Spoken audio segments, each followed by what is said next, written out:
Guys, what's up? I really try to be on time. Sorry, we're a little late.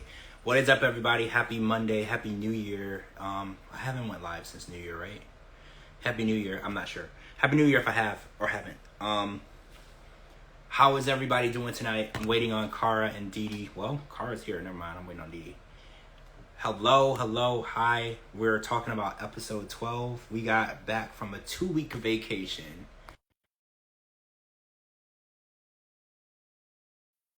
Oh, Dee Dee's here too. Okay, let's go. Oh, and guys, I haven't forgotten. We're still doing the 90-Day Fiance trivia game this week. I was supposed to do it last week. I know you guys know that. Hi. But we are still doing that. Hello, hi. How are you? How is everyone? I know, Dee Dee, I just talked to you, but how are you, Kara? I'm good. We went live since New Year. We did? Okay, good. We did. Okay, I'm all out. Didn't we? Oh, but you know what? Yeah, the single life. Yes, we did. Yeah. We did. That was on. Yeah, but we're back. This is our first night back for the 90 days. Yes. Yeah. You're right, because we were back on New Year's Day for the single life, and we'll be back tomorrow for the single life. We will. But and 90-Day Diaries is coming on after the single life, so we're gonna be talking about that too, because everybody who's been gone for like ever, they're on there, and you know David and Annie's show hasn't been filming, but they're back on Diaries. So we're gonna get some David and Annie. I don't know what's going on with them because last time we saw them, they were talking about having a baby. I don't know if they're still talking about that or not. But on this episode, the OG 90-Day Fiance, episode 12. Did y'all realize we're 12 episodes in? I didn't realize that. I don't know how many episodes we're getting because normally 12 to 15, right? It feels like we're at 100 right now. Well, but the way they talking is like the way they're talking is like it's getting close to the end. How they were talking tonight. Nobody got married yet, right? No, but I mean the way they were talking tonight is like we're getting close to the end, though. Is what I'm saying. Yeah, I feel like we're all the way at episode 12, and I think 14 to 15 is like the end. So we got to see Ashley and Manuel get married because they've already leaked the pictures of her and her wedding and him. Yeah, we know they got married. Yeah, we know. We've seen it. So they can keep all this BS going. We know what's going on. We saw the pictures. We know what's going on.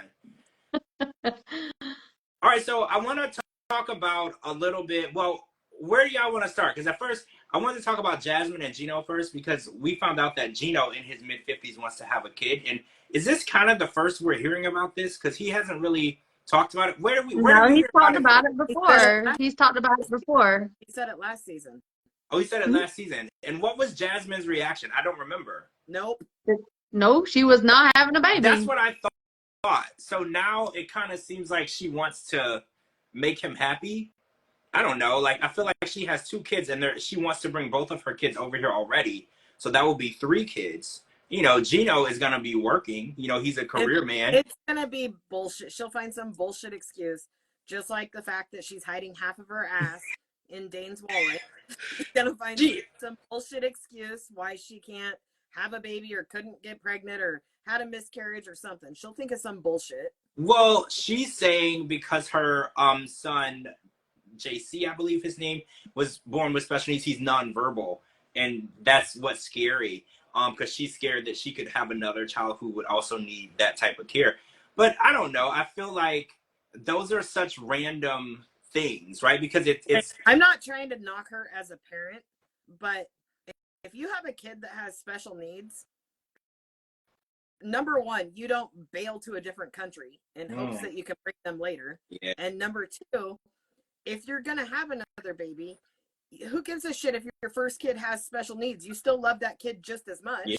Like, yeah, it doesn't matter if you have another kid. Well, that's what Gino said. Gino was like, it's still a human being. It's still going to be our baby, and we're going to take care of that kid as long as he needs. And, you know, I think that there's been testing, like there's testing lately where people can tell if a pregnancy is going to be a high risk or there's going to be special needs. And then people have been advised to end the pregnancy and stuff. And I think that it's making a lot of people a lot less, what's the word, tolerant of having a child that needs a little extra care, because this is still a human being. It's still a child. And regardless of if your child is born, you know, what does she kept saying? Neurotypical, right? Regardless, you're going to love that child regardless, whether it's verbal or not, you know? So I don't know, that whole situation was interesting to me because she was blaming herself, but you know, it's so many different factors that go into those things. It's usually some sort of weird, strange gene that pops up every 5 generations. You know, Right. you can never ever pinpoint, you know, that. So when you have a child, you just have to know that you want to have a child and you're gonna love it regardless. And I would hate for her to decide not to have more kids just for that reason. Yeah. You know, and I don't know. It was an interesting conversation because I was like, why would Gino wait so long to have kids? Because he's in his mid-50s. So we've had this conversation before. So when this child is graduating high school, Gino will be pushing 70, right? Yeah. But like, I don't know. I feel like that's such a long time to wait. But again, David and Annie are in this situation too, where Annie is not even 30 years old yet. Yeah. She definitely wants kids, and David is looking at it like, I don't want no kids. My daughter has a daughter. You know, like that is way past where I want to be in life. So these are things that people really need to work out early in the relationship, because at this point she's already in America. She already needs to bring her kids over here. She already needs so much done, and now they're just having this serious conversation. But honestly, 2 kids, one with special needs, I feel like that's enough on her plate, right? Like, I don't know if she has the time and energy to go through that. Oh yeah, Kenny too. Kenny is how old is Kenny? 61? He's something like that. But yeah, you're right, Coco. Kenny is in that situation too, where, good man, I you know, like, stuck on the fact that she left her kids behind. I realize she's trying to bring them over, but my kids are grown, and I wouldn't leave the country and leave them behind. but you know what's weird to me? She said that she shares custody with her dad. I don't know many dads that are okay with you taking their children out of the country. Like, how is that going to work? I don't know many, because you remember we were in that situation with Rachel and John, right? Because Rachel had a child with a man here in the U.S., and there was no chance he was letting his daughter leave the country. So I was confused because she's like, oh yeah, we're going to bring them over and I share custody. I was like, well, if you share custody, that means that he's present in their life, and he's not going to want to not be present. I'm pretty sure Jasmine said that there's going to be some money in it for him. Oh, so you think there'll be like... Said that? When did she say that? She said it. No, I didn't say she said it. I said I'm pretty sure she said that to him. Oh, yeah. She's going to say whatever she thinks she needs to say to get him over here, get the kids over here. I'm not letting nobody have my kids. My kids aren't for sale. Like, I don't care what you offer me. No, there's no chance. She probably said she'd pay him back for her left ass cheek. I mean, that's already a loan. That's what she owes him anyway. I'm curious because shared custody means that the dad is involved, and that means they usually have to go to court and fight for that, you know, because usually judges like to just give it straight to the mom. So I don't know. I don't see how he's just going to sign a paper and let her take his sons over to another country. Like, I just don't see that happening. I'm pretty sure with it being Jasmine, there's money involved some way, somehow. Coco especially if any of these judges have watched this crazy bitch on TV, like, you're gonna have the kids. Well, Coco says maybe 6 months here, 6 months there. That's really hard on a child. Yeah. How do they even go to school? Because you can't even a school year is longer than that. I think that would be the worst possible thing to put a child through. Divorce is hard enough, but then making them switch schools in the middle of the school year every single year, I feel like that would be hell for a child. Children need normalcy and stability, and especially, they need in a different country where they don't even speak the language. Well, yeah, and I felt like she had these conversations with Fiance pretty early on. Remember, like, earlier in the season, she's like, are you okay with moving to the U.S.? Is his dad okay? Like, I don't know. I feel like you shouldn't even bring up things like that to children unless it's set and it's really going to happen, because I feel like you should never build up a child's expectation for something and then let it fall through. Yeah. Because children don't understand legalities. They don't understand family court judge decision. They don't understand that. They just know you said you were going to do something and you didn't do it. That's all they understand. So I really was shocked that she even brought it up to him before they even knew, because technically they haven't even filed the paperwork yet, because she's not married yet. And she had already put it in his head that it was going to happen. Yeah. It's a mess. Donna said no chance in hell, and her kids are grown. No chance. she still wouldn't do it. Okay. Me neither. Me neither. Sophie's mom, Claire, has arrived in Inglewood, and everybody was saying, how is she going to fit in the car? Because it looked like they were going to the airport to pick her up. She took an Uber to the hotel, they were going to meet her at the hotel, which is probably the best idea because, you know, she would have destroyed his car too. Yeah. Like, Claire came in blazing, right? She came in with guns drawn. She was ready to attack him. And I don't know how I feel because I didn't feel like Claire said anything that was false.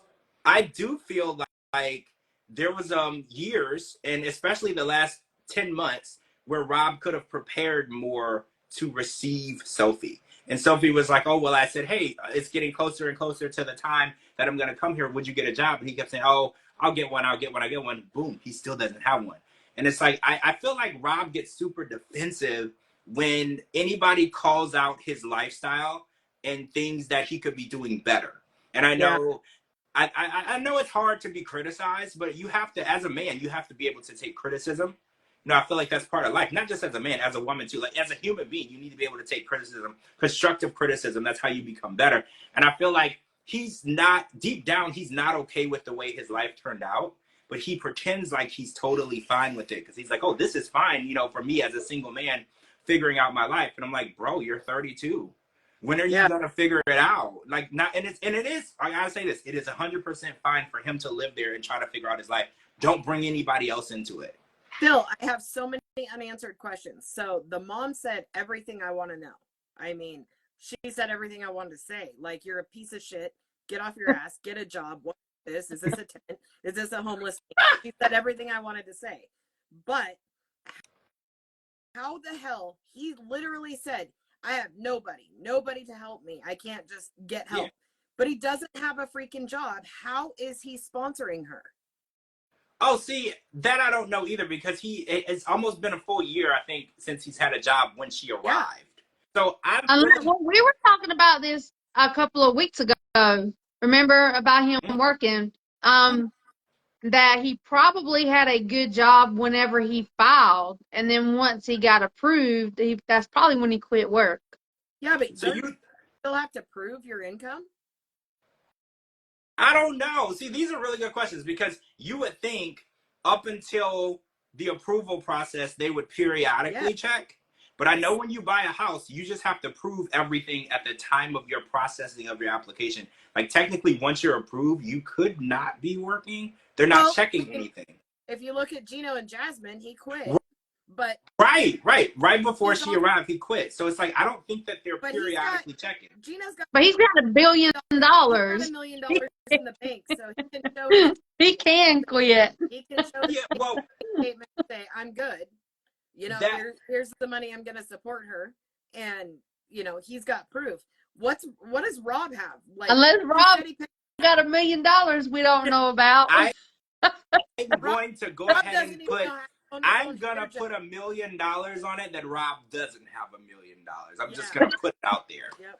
I'm positive he doesn't, and I don't know. I feel like his preparation for her coming is kind of like how he looks at his life. He's just like, we'll figure it out as it happens, and I feel like that's the worst possible planning for your life. You can never go through life without a plan or at least some sort of detailed generalization of the path you're going to go in.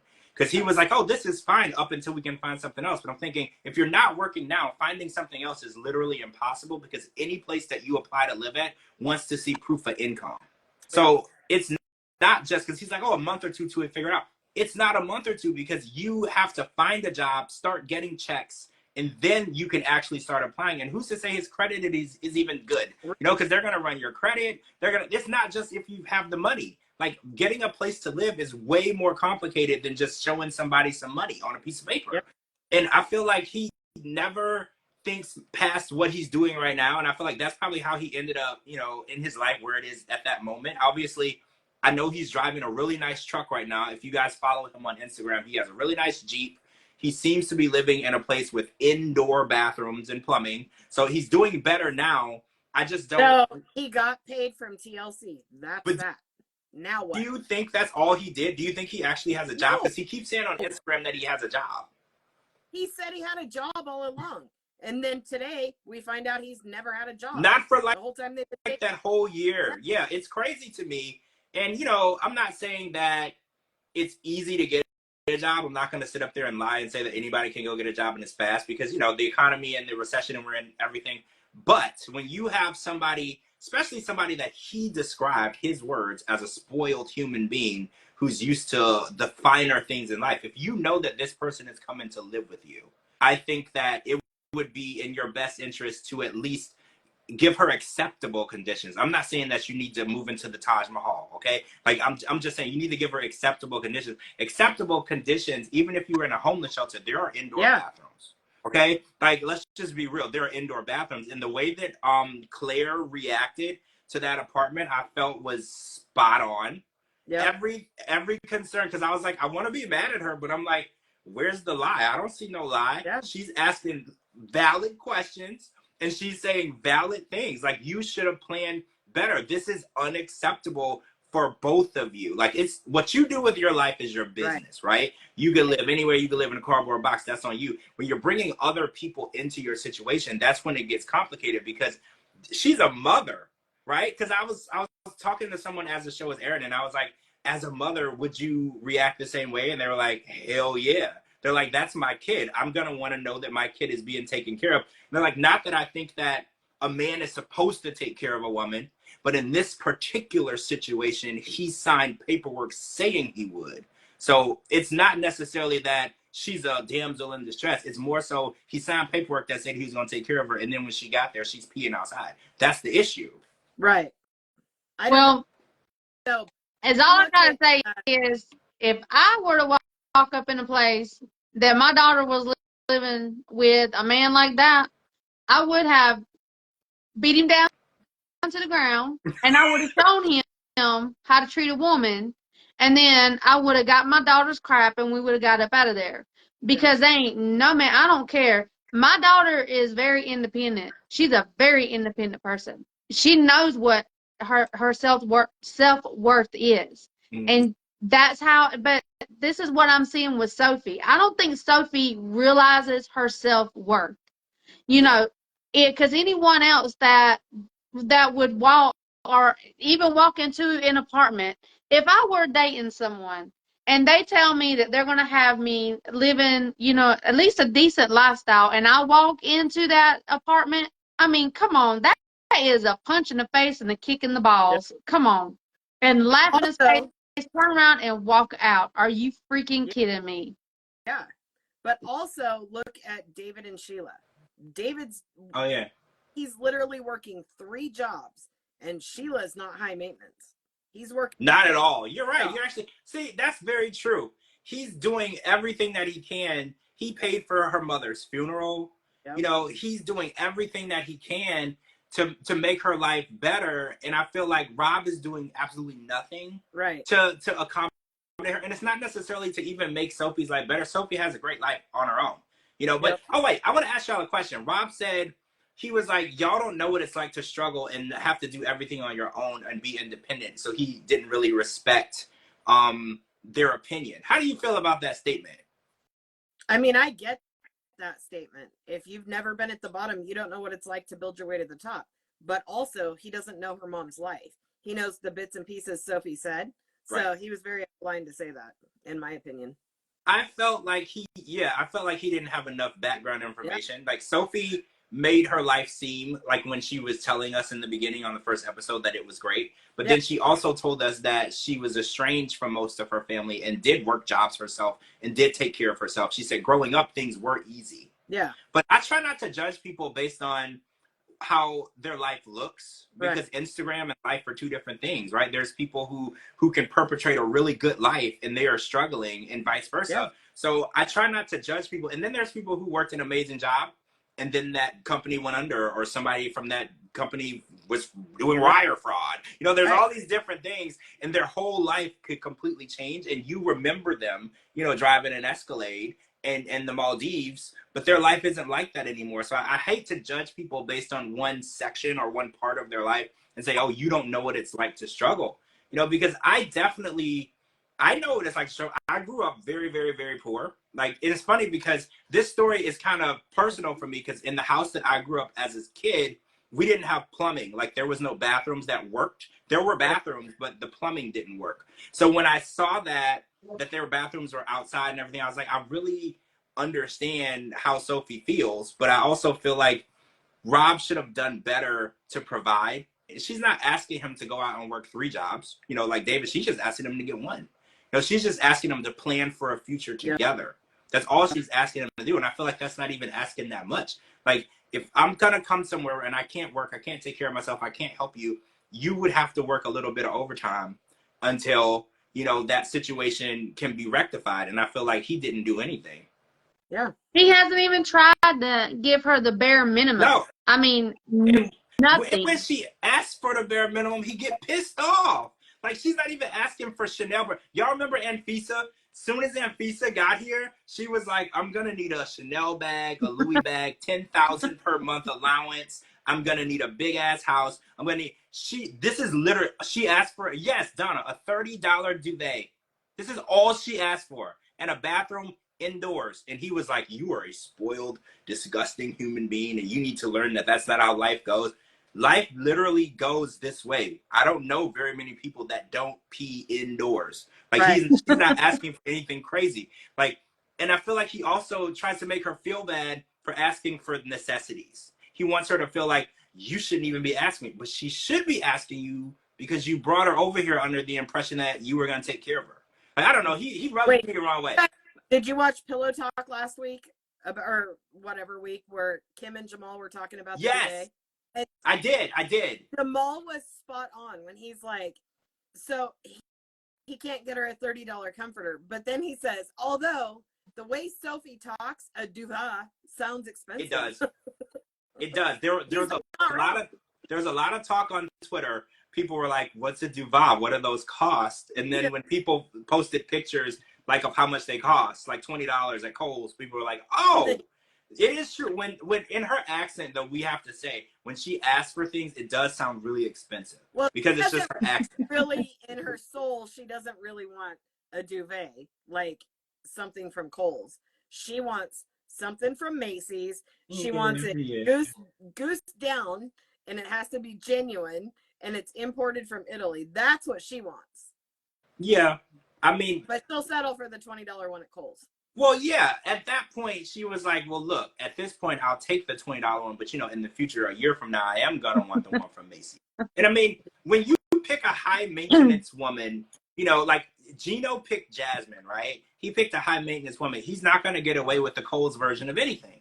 Jasmine is not going to accept that. And I feel like a lot of men, George did this with Anfisa. He picked a high-maintenance woman. He lured her over here and then was like, well, I don't actually have any money to give you. That's fucking that's fraud, okay? Like, that is literally frauding someone. That is literally a crime in my book. That's luring someone to you under false pretenses and committing fraud. He told her that he was going to give her like $5,000 a week allowance, and then when she gets there, he's like, I don't actually have like more than like a couple of $100 to give you. That is complete fraud. He didn't give her $100 a week. I mean, he was broke. Yeah, but at least she had an indoor bathroom. She did. She had an indoor bathroom that she didn't even have to share with him, I don't think. I think she had her own. She put him in the guest bathroom, if I remember correctly. Like, he did give her basic necessities, right? And this whole thing with Rob and not giving her basic living necessities, it just pisses me off. Yeah. And it's like, I don't know why he thinks that he can get defensive towards anyone who calls out his bullshit. Because it's like, people are not lying to you, they're not picking on you.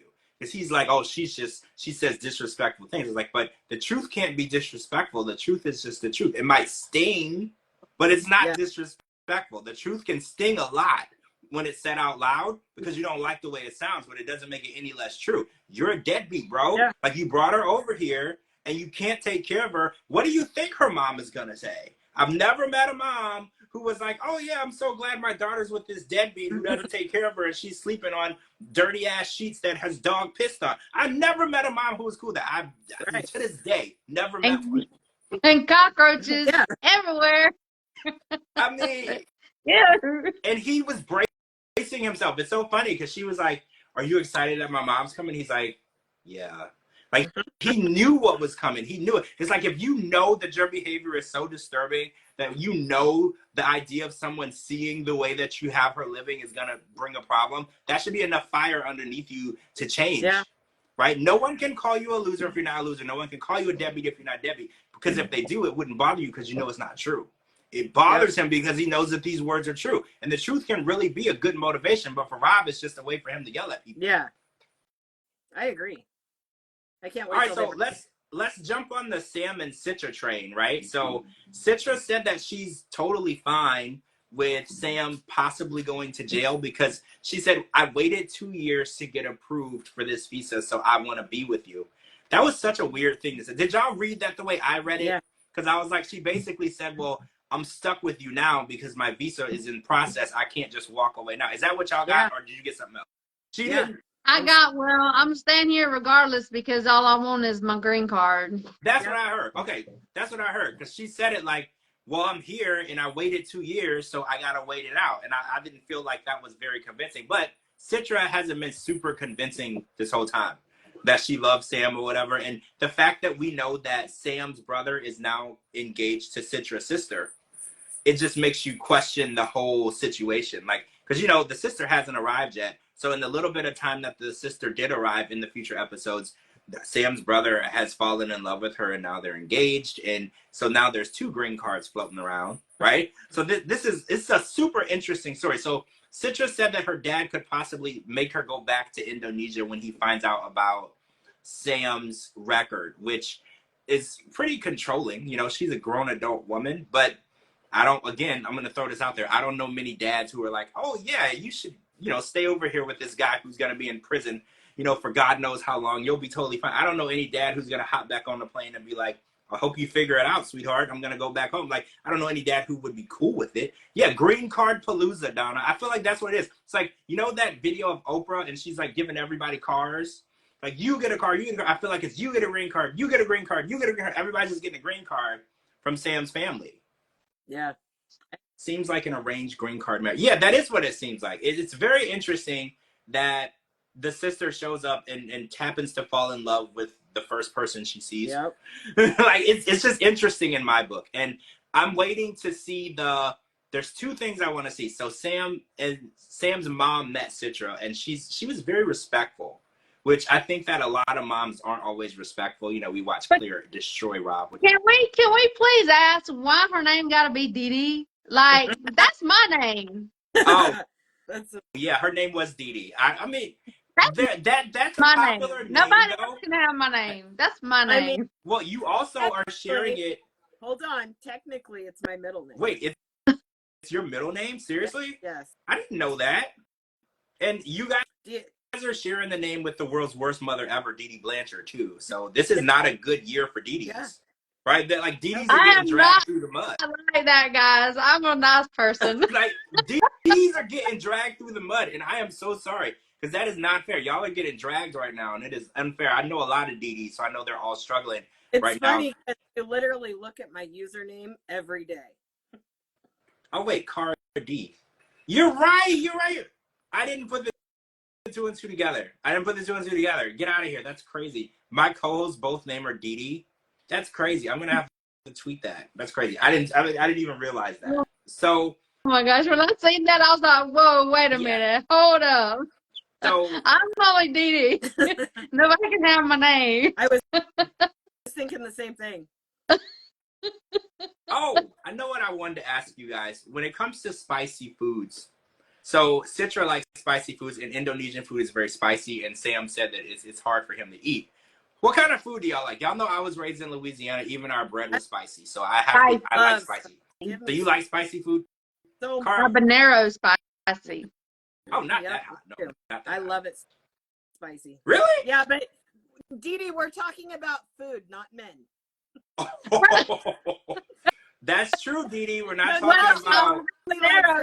She likes her food jalapeno spicy. That is how Dee Dee would describe the men in her life, habanero, right? Isn't that what you would use? Yes, spicy. That's about right. Oh my God. Sam's mom is pissed off at the fact that he needs to convert to be a Muslim so they can get married. I'm not mad at her feelings. You know, I agree with Dee Dee because I think that you shouldn't have to change who you are or change your religion to be with someone, but it is part of the condition that she's over there, that he made that promise. So once you make the promise, you're kind of obligated, you know, because she said to his mom, she's like, I'd never talk to him again if he didn't go through with what he said. So I do feel like it's ridiculous that you need to change your religion to be with someone. I feel like you can be two different religions and still be married and work fine. I think people are taking religion too far, but at this point, I don't know if Dee Dee showing up to their wedding is a good idea because she's made it very clear that she don't like anything about that religion. So I don't know. In the back of my mind, I was like, hope they don't invite her. And then in the other side of my mind, I'm like, I can't wait to see her destroy this wedding. Right? Is that how y'all felt? Like, I can't wait to see her throwing things and screaming. Right? That's exactly like, just like she's gonna be like Angela. I'm an American. I'm an American. That's what I can see in my mind. The only thing I want to see more of this family is the grandma. Oh my God, I love the grandma. I'm obsessed with her. Yeah, grandma's sweet.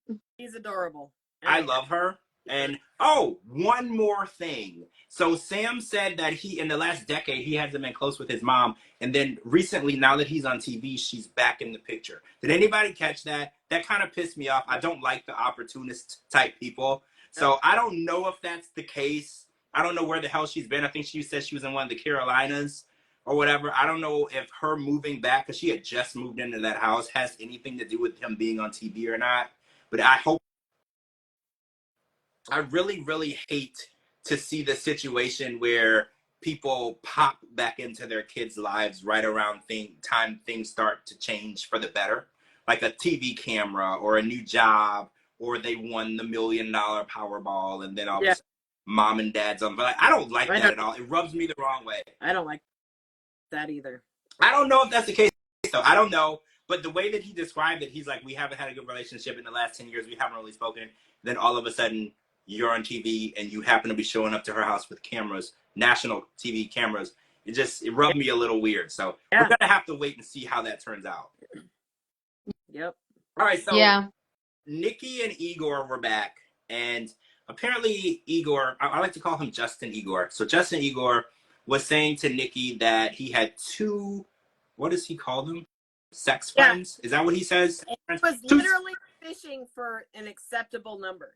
Well, yeah, because he was like, two. And I was like, so do we need to add a 1 in front of the 2 or a 0 behind the 2? Because I was like, that's clearly a lie, right? Like, he was looking. Well, that is totally a lie. Only 2 women? Come on. Well, seriously? How do you feel about him saying, well, let's do it together? Because the first thing that came to my mind, it took her like a whole week to convince you to have sex with her, but now you want her to have sex with you and someone else? So I'm confused. Like, what does he really want? Is she really the sugar mama? Because he's going back to, remember, I've always said this from the get-go. I keep saying it over and over again. He don't look at her as a woman. He looks at her as a man. Yep. So in his mind, he's thinking it's going to be 2 men with a woman. Yep. 100%. He did say that she's very masculine in the relationship. He keeps saying that to Ivan. He's like, oh, well, it's her masculine side. She's too demanding. She demands sex. And I was like, at first, I was on Justin Igor's side. I thought that she was hounding him. But at this point, I kind of feel like she wants him to have sex with her just to prove that he's not having sex with somebody else. Is that how you feel? Like, at this point, I think that she just wants him to do it because she's pretty sure he's doing it with somebody. Well, she knows now he's doing it with other people. And somebody on Twitter said, well, a threesome with Justin and Nikki and another woman would just be Justin and the other woman and Nikki watching. Because he doesn't want to be with her. So I agree. And it's like, why isn't Nikki on a plane back to New Jersey? There's no reason to be there. There's no relationship. He's using you. You've given him a life that he never would have been able to have on his own, and he's gotten everything out of it. Nikki hit the nail on the head with the hammer whenever she said, you are using me as a sugar mama and getting sex from other women. Yep. 100%. She already knows the answer. So why is she still around? I don't know. He doesn't. He probably loves her, but he still can't see her as a woman because now he only sees her as a man. And it's crazy because before she even said anything, he's seen her as a woman.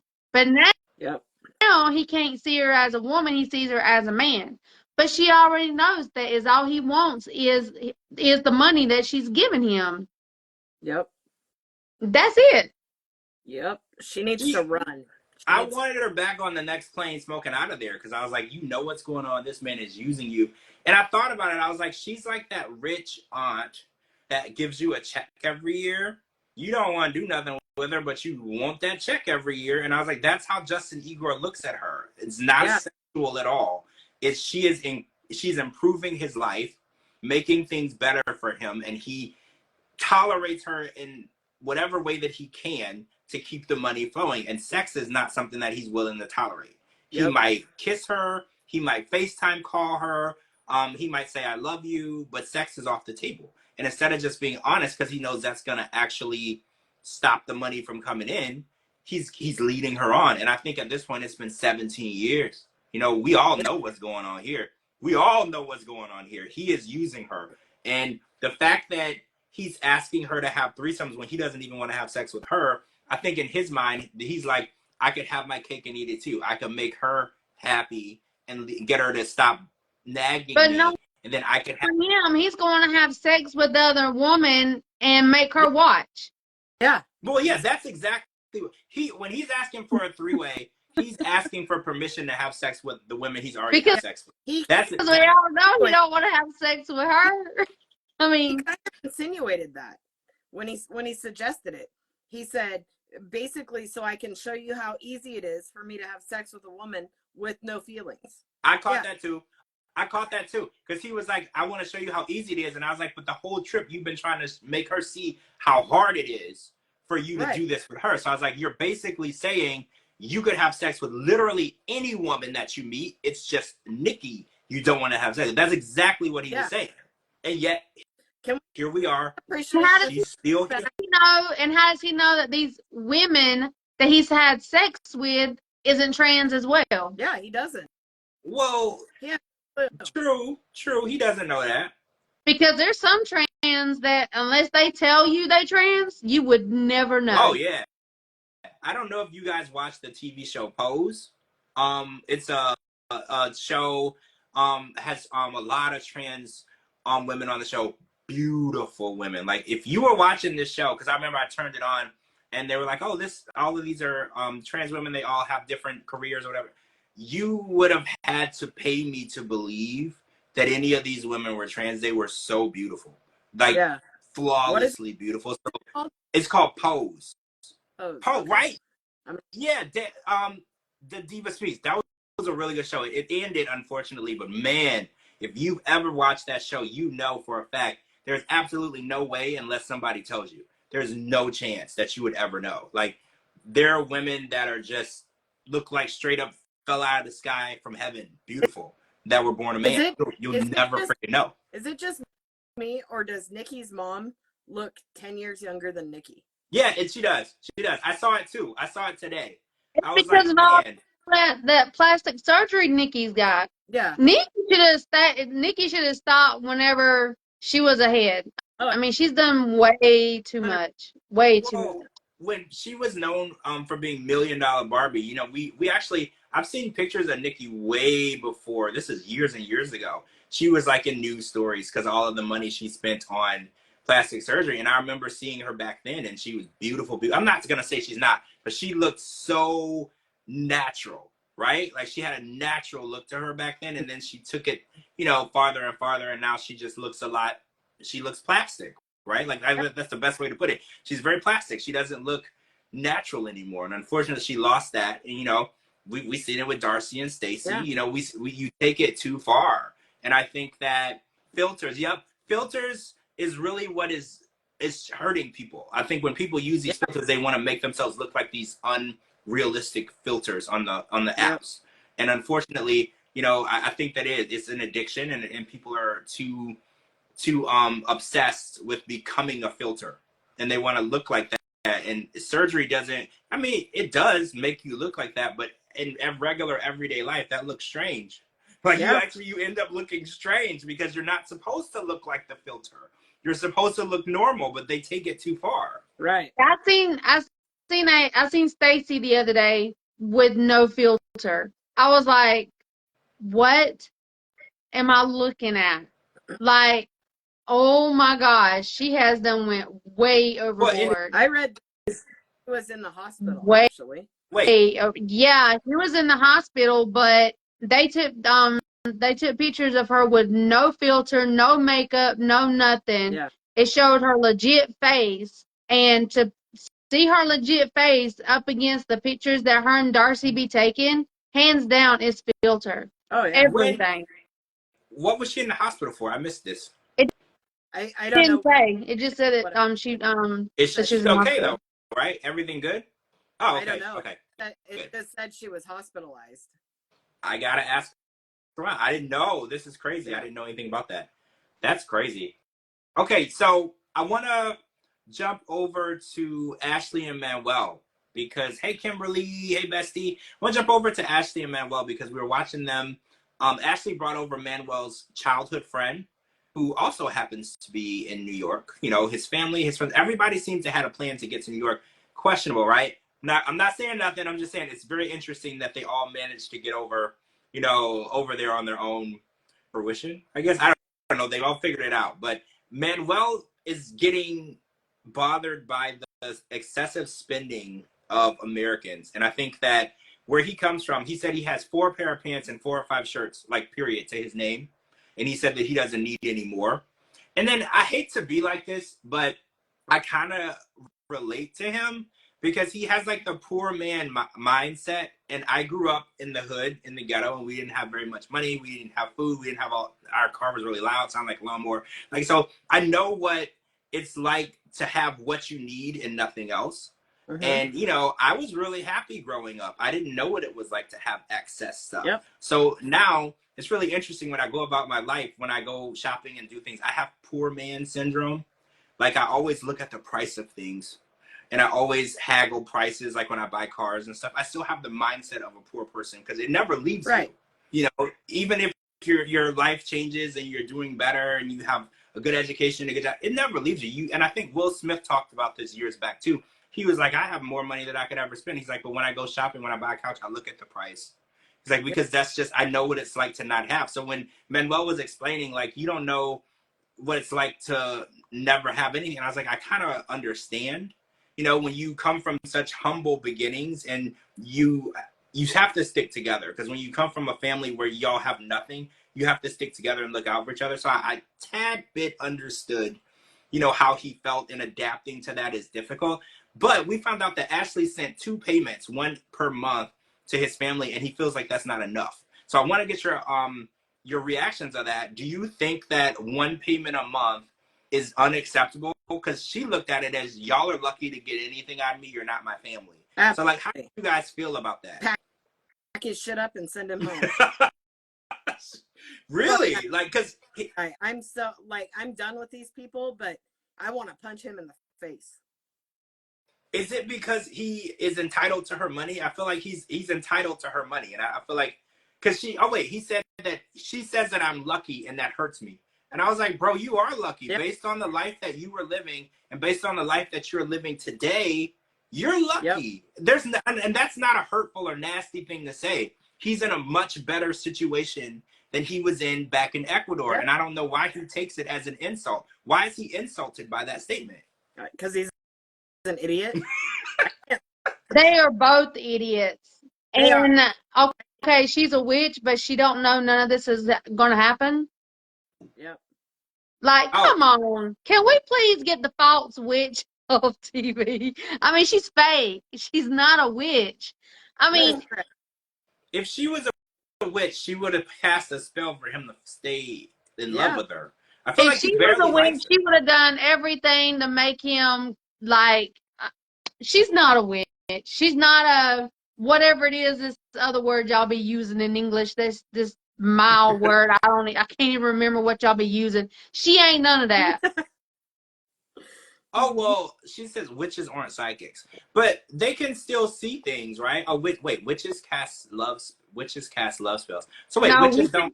Witches can tell your past, your present, your future, everything. Yeah, I thought and they can do things too. Yeah. Oh, she says you can't change free will. Oh, okay. So I think you that can change free will. It just comes with a cost. You can change it. Oh, okay. well, don't do nothing to me. Me I'm too. scared. I'm scared. Oh yeah, just like Kimberly is a clairvoyant. Yeah. Well, yeah, people are just throwing these words around half the time, right? Oh wait, you're a witch for real? There's a witch in here. I did. Okay. Hi. I apologize if I offended you. Hi. You can do free will, but it comes with a cost. You will pay for it. So when we were watching the preview for next week, we saw that they were fighting and Manuel's like, I'm not apologizing to her, I didn't do anything wrong. And instead of handling their issue, they went into the bathroom of the restaurant to have sex. So I'm just trying to understand like why they are both like 17-year-old morons. But- like why do they think that all problems are solved by sex? You have to actually solve your problems. You're gonna hate each other tomorrow if you hated each other today. Yep. Like I'm trying to understand who raised her to believe that you just ignore your problems and have sex all the time and then everything is gonna be okay. Like it never crossed her mind that it's weird that his whole family was here already and then he happened to come over there too in the same state and everything. Like none of this was premeditated. Like it never started to dawn on her that this was weird because it's looking weird to me. Like not just his family, even his friends are over here and they're all in New York and he just happened to land in New York where she is. Like this is too coincidental for me. Yeah. It's just I can't with these. Oh, she says I'm assuming the sex is the magic. Oh, so that's like a spell. It's her attempt to combine their energy so they'll be synchronized. Well, it's not working. He hates her. It's not working at all. He literally can't stand her. Every time she starts talking, the look on his face is so disgusted. Yeah. Like, he cannot stand her. Like I don't. If she is a witch and she's doing that, it's not working. He said it's not working. Her friend tonight. He said saying I'm gonna marry her is easy. It's doing it that's the hard part. Exactly. And that said everything I needed to know. Because I was like, you don't want to marry her, you're here. And he said, I didn't cross the continent just to be a tourist. But he's like, I don't actually want to marry her. That makes me feel like he's here because he wants to be here, not because he wants to be with her. Yeah. That it is what it is. The green card. How many times am I gonna tell y'all? It's the green card. Well, now that I know his entire family and even his friends are already here. I'm telling y'all, he just wants the green card. His life is in New York. And he's like, oh, I miss my home. I miss my people. I was like, your home and people are all here. All of his family, his friends, everybody's already here. They were waiting on you. Yep. Like, what do you mean you missed them? How do you miss them? They're already here. Yep. Yeah. That's his wife. That is his wife. The aunt? Me and Carr thinks that is his wife. Wait, if that aunt is his wife and he marries Ashley, or do you think that he married her in Ecuador? Yeah. You can't be married to two people. Because you can be married in Ecuador and it's not valid in the United States. You get married in the United States and you move to their country, you have to remarry in their country for you to for it to be legal over there. Say for instance me and you were to get married, but you're from another country. I'm coming to that wedding. I'm there. And you're I got your cake. George wouldn't be able to handle me for 5 minutes, okay? Oh, I know. He knows I'm a hot mess. I'm just going. But what I'm saying is, like, and if you, like, say you were from another country, you were to go back to that country, even though me and you were married here in the United States, it's not valid in your country. It's not legal, or you're not considered married. When you come over here and you're married over there, you're not considered as married. Just like Angela and Michael. They're not married in the United States. They're married in Nigeria. Right. And that the K1 visa won't get activated until they get married. Yes. And that'll be a legal standing marriage. Applying for a K1 visa, that is a fiance visa.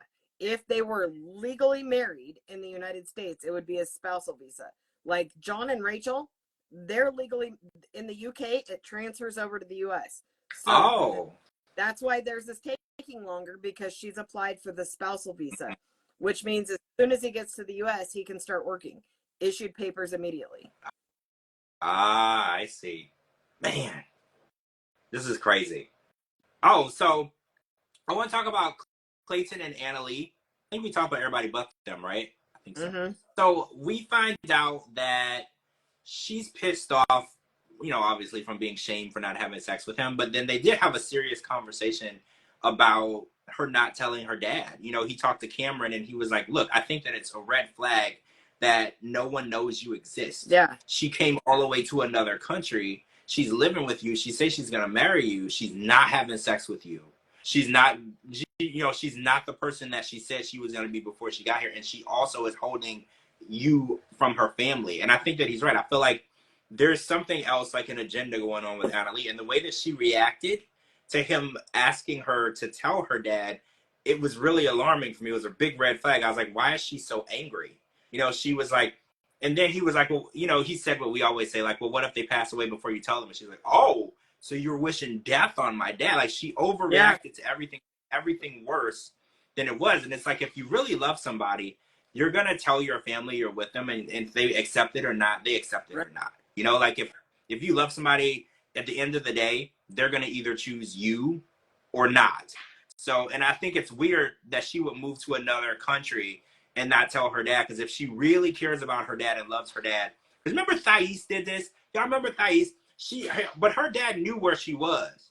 Yeah. She just didn't tell him she was actually marrying Patrick and staying. She told him, I'm going to visit him. That's what she said. She didn't tell him the whole truth.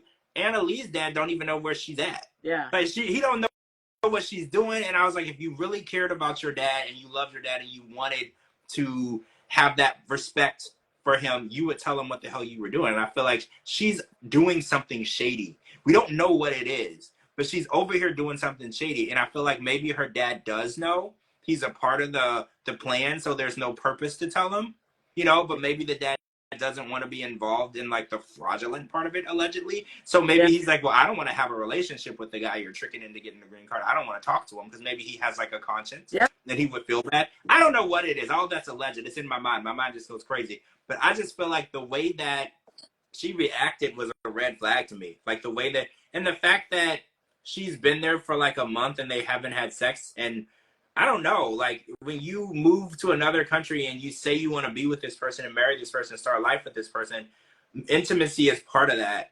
And I feel like she's avoiding it at all costs. He's taken her on trips. He's rented a hotel room. He's given her the opportunity to open up to him intimately, and she doesn't want to. And I mean, she don't owe him nothing. She don't have to give him any. I'm just saying she should want to. Tell y'all what I think. Yeah. I think she's already married. You think? But in another country. She's already married in her country, and she's got them thinking that she's coming over here for work or something, and but she's actually came over here to get the K1 visa. I mean, she's actually coming over to get her green card. I'm sorry, on the K1 visa. But I think that she's already married. That's why she don't want her family to know anything about him. That makes a lot of sense. Oh. I think she's making her family think that she got a visitor's visa or something like that, or work visa, because she did say that her dad thinks that she came over here to work. Yeah, she did. True. So she probably said that she's coming over on a work visa, and then once she got over here, she could apply for her green card. Right. But that's what I'm thinking. What is she gonna do with her husband though? Is she, because if she's married, once she gets her green card, she's gonna know how to play her cards right. She can tell. Once she get her, once I get my green card, then I can bring you over here. You're just gonna have to be patient until I can bring you. But she would have to divorce Clayton first, and then. But how does that work? Would she have to go back home to marry? How does that work? No. Because no. How does this work? Because all she's got to do. All she's got to do is just claim them. If they have the same last name, then is all she's got to do is say that they're a family member. Oh, and she gonna. Yeah, but don't you have to be able to sponsor or support? If she marries him, she's stuck living wherever he's living, because she doesn't. Not necessarily. I mean, you have to be married for 2 years, but you don't have to stay in the same place. Right. How is she going to support herself? Oh yeah, I have no idea. Because as soon as she gets the K1, as soon as K1, I go with the K1 visa again. As soon as she gets the permit, the work visa, she can go to work, and Well, right, she but should that have takes that within a couple of months. up to Right. 8 months. She should at least be a little more like nice and tolerant to Clayton until she gets the work visa, right?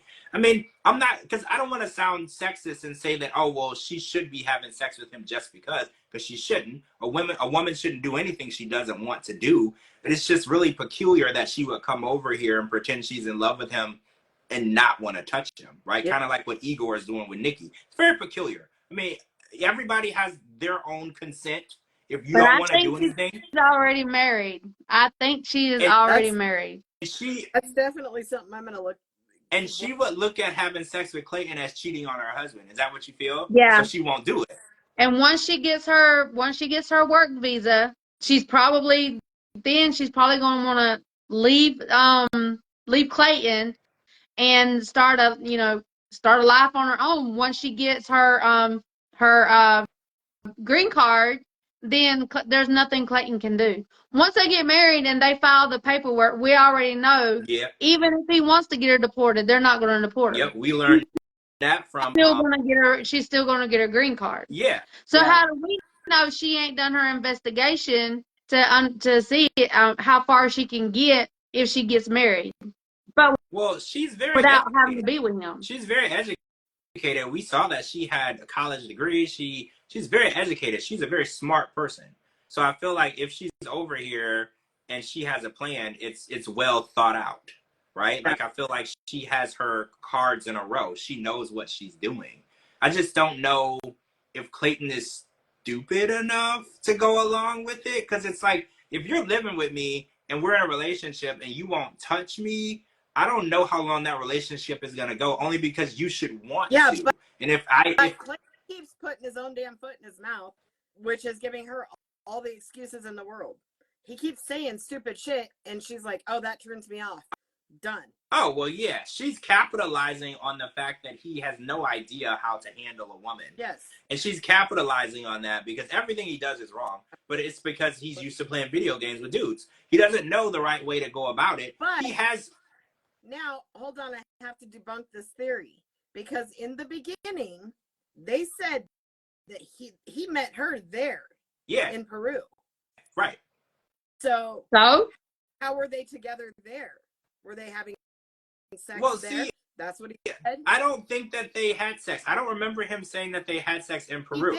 He did in the beginning. I'll go back and watch it and tell you what part. But he said when she got there, he said something about, we haven't had sex since we were together in Peru, whatever. I'll go back and watch it at the beginning. See? Now it makes me wonder if during the process of them long distance dating, she got married. Yeah, I don't know. Maybe she wasn't married to the guy she's married to now, so she didn't have an issue with sleeping with Clayton. Right. But now I don't know. I think she's always been married. I don't know. What's the difference? I could be wrong, but I don't know the difference between now and then. If she would do it then, do it now to seal the deal. You know what I'm saying? Like, because you do have to lead him on long enough to get the paperwork filed and everything. Like, I'm not saying. But she could easily tell her husband or whoever, boyfriend, fiance at the time, that she's having to go out of town to go to work.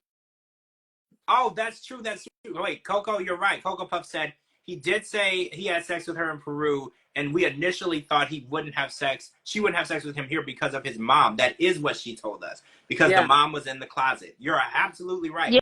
She did have sex. Yeah, but how many times? But they're in a rental. Like, how many thousands of miles away? They had the Airbnb, the hotel room that he took her. Remember? Then they went to San Diego to see Cameron. They're in a beautiful rental. All of the tools are there if she wanted to partake. Yeah, and we know that she doesn't want to. Both times he said something stupid. Well, yeah, but look at Manuel. Every time Manuel says something stupid, Ashley can't wait to jump on that. Like, so it just depends on the woman, I guess. Every time Manuel opens his mouth and says something stupid, Ashley is just so turned on. She's ready. Yeah, she's just ready.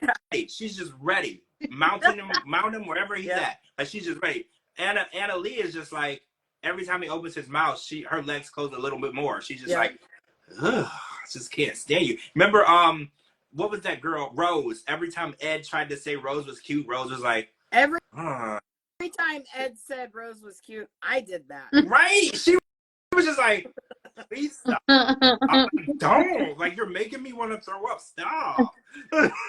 Yeah. Could not take it. Okay, so I don't disagree with you. I think that it's hard for me though. The only way it would make sense is if she wasn't married when he was in Peru, but then during the time where he was back in the US and they were separate, she got married. Because I don't know why she's being like super chastity about everything now if she gave it up already. You know, it doesn't ring for me unless she got married in between that time and now she doesn't want to cheat on her husband because she really loves her husband. She just wants the green card. She don't care about Clayton. Then it would make a lot of sense to me. Yeah. I don't know. I don't know. I say she's married, and at the time she was probably married or either maybe fiance or something. I don't know. Well, now she's. Oh, Coco, she called him a cow. She said he was sprawled out on the bed like a cow. No. Yeah, and that's not something that you usually describe someone that you find attractive. You don't usually say you look like a cow, right? Like I've never used that word to describe a woman that I thought was beautiful. So I was like, her disgust for him is very, very strong. Like it reminds me so much of Rose. Like every time she looks at him, she just looks at him like she's disgusted. Like I just can't stand you. I can't. Like she questions how she got here. Like that's how I feel like her look is. She's like looking at her life like, what did I do to end up? Right. Like, that's how I feel. Yeah, I don't know. I think there's something fishy, obviously, because now we're approaching what would be the wedding date. He's dating, getting dance lessons. He's got his best man. He's got this. He's got that. She's packing her shit to get out because we're just close. It's crazy. It's crazy to me because she's the one that came over and gave everything up, and she's the one that changed her life. And then she gets here and she acts like she doesn't want to be here, and it's like, nobody forced you to come here. You wanted to do this. I don't understand what changed when she got here. It wasn't like, remember we used to watch the show back in the day and they would meet for the first time on the show? Like it was like they've been talking online, they haven't even met. These people have met, these people have been intimate together. So I don't know what's different from being in Peru to being here. I don't understand what made her change her mind. I mean, I kind of get it. Clayton, I think somebody said he's a dork. He is a dork. He is. You know, like I get that part, but some women like that. Some women like those gamer dudes, you know, like it's been proven that women, not actual women. Wait, what? Not actual women. No, some women really seriously do like dorks, nerds. I've met some. They're turned on by like an accountant or like a guy who plays video games. I don't know the science behind it, but I've met women that were attractive, that were women, and they said that they liked that, and I didn't understand it. I questioned their whole existence, but they said it was true. Yeah, I'll agree with you. Nerds, yeah, nerds. Wait, did I say dork? Nerds. Is it okay to say nerds? I don't know what words are okay to say anymore. Because like a lot of we get canceled fast, so I have to watch what I say. Right? I have to watch what I say because sometimes you say the word and you're like, oh wait, can't say that word anymore. I have to find a different way.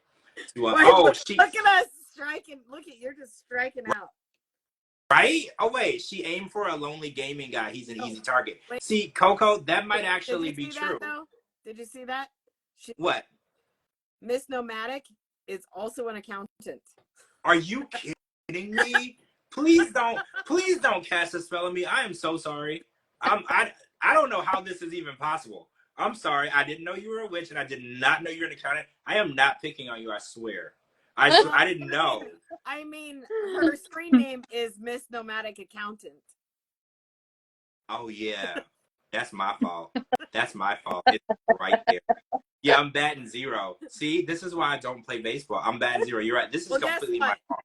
I love accountants. I think they're the best. Right. Being good with numbers. I'm like a numbers nerd. So I'm obsessed with numbers. Like I do spreadsheets. Like I'm a numbers person. I love how numbers always equal. Like you always can get the answer.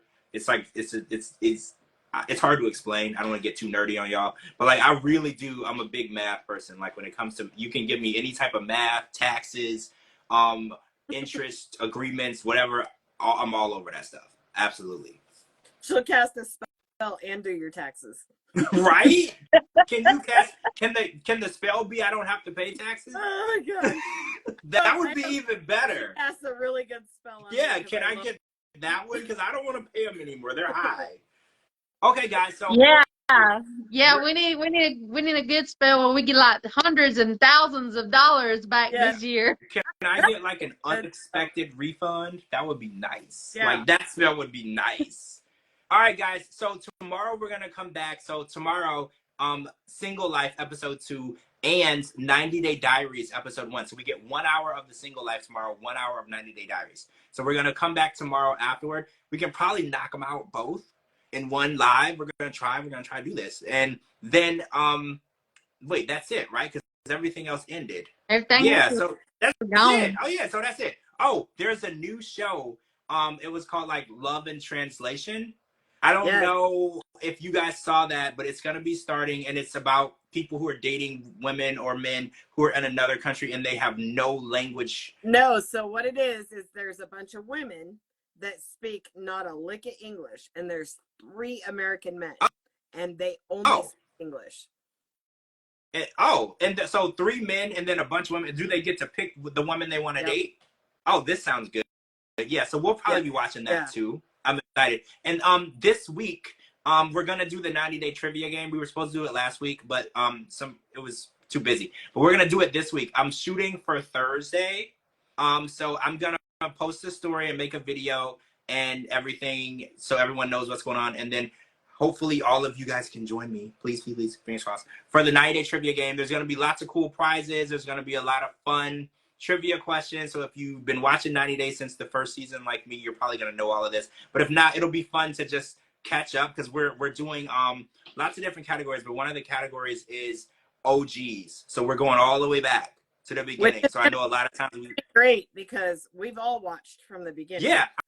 But I feel like we all have, right? And I know there's some COVID we all people. Have, but if you bring up somebody from season 1, it's going to take me a minute to think about it. Yeah, so I think that's going to be the fun part about it. Figuring out who the people are from season 1, because you have to remember back then a lot of the people weren't on social media, right? So they didn't stay around like the people do now. So it was really fun coming up with the questions and looking up. Oh, and there's a catchphrase one. So if you know the catchphrases of your favorite 90-dayers, you know, this is going to be a lot of fun. All right, guys. So follow my co-hosts, Cara and Didi, or should I say Didi and Didi. They're tagged in this video. And make sure you're following me on all social media platforms at George Mossey, georgemossey.com. Anywhere you get your podcast, type in The George Mossey Show. I have a story on georgemossey.com under my blog. It was the person who Natalie was living with when she lived in Florida. They reached out to me, and I wrote a story about it. If you want to know all of the craziness that went on while she was in Florida, you're going to want to check out that article. It's on my website right now. Thank you for joining us tonight. Make sure you tune in tomorrow so we can discuss the Single Life and 90-Day Diaries. Kim was burning stuff on there, so we'll get to watch that. All right, guys. Talk to you guys tomorrow. See you tomorrow. Bye. Bye.